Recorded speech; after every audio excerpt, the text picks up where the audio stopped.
গরমে একটু ঠান্ডা ঠান্ডা কিছু না হলে যেন চলেই না। তাই আজ আমি নিয়ে এসেছি একদম ক্যাফের মতো মজাদার কোল্ড কফি রেসিপি। মাত্র 2 মিনিটে কয়েকটি উপকরণেই বাসায় তৈরি হবে দুর্দান্ত স্বাদের creamy perfect cold coffee. Hello dear friends, welcome back to my channel. সবাই কেমন আছো? আশা করি সবাই খুব ভালো আছো।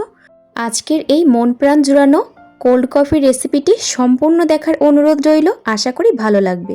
তো প্রথমে এখানে একটা বাটির মধ্যে 1 টেবিল চামচ পরিমাণ নিয়ে নিচ্ছি কফি, 2 টেবিল চামচ পরিমাণ নিচ্ছি চিনি এবং 2 টেবিল চামচ পরিমাণ জল দিয়ে একটা হ্যান্ড উইক্স দিয়ে ভালোভাবে মিশিয়ে নিচ্ছি।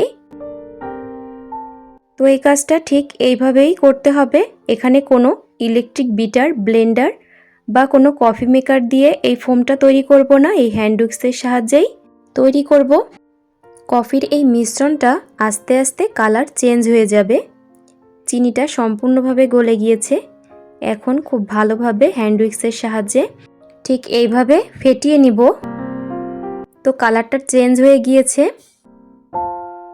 তো এই যে একদম পারফেক্টভাবে তৈরি হয়েছে, দেখতেই পাচ্ছ কতটা স্মুদি এবং ফোমি হয়েছে। তো তোমরা দেখতেই পেয়েছো যে হ্যান্ড উইক্সের সাহায্যে কত সুন্দরভাবে কফির ফোমিটা তৈরি হয়েছে।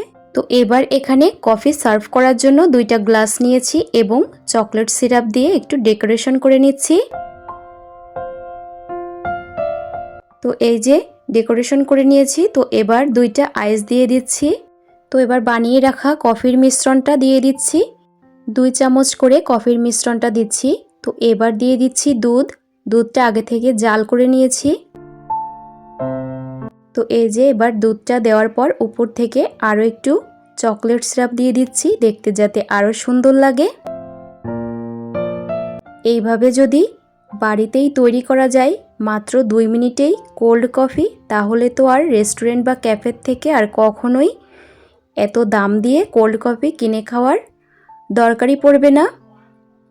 তো এতটাই টেস্টি হয় এই কোল্ড কফি যে একবার খেলে বারবার বানাতে চাইবে, এবং যাকে একবার ঠিক এইভাবে কোল্ড কফিটি বানিয়ে খাওয়াবে সে তোমার ফ্যান হয়ে যাবে। তো আমার আজকের এই কোল্ড কফির রেসিপিটি কেমন লেগেছে তোমাদের কাছে অবশ্যই সবাই কমেন্টস করে জানিও। তোমাদের একটি লাইক এবং একটি কমেন্টস আমাকে অনেক বেশি উৎসাহ দেয়, এবং সাবস্ক্রাইব করতে ভুলো না যেন। আমার আজকের এই ভিডিওটি এই পর্যন্তই। সবাই ভালো থেকো, সুস্থ থেকো।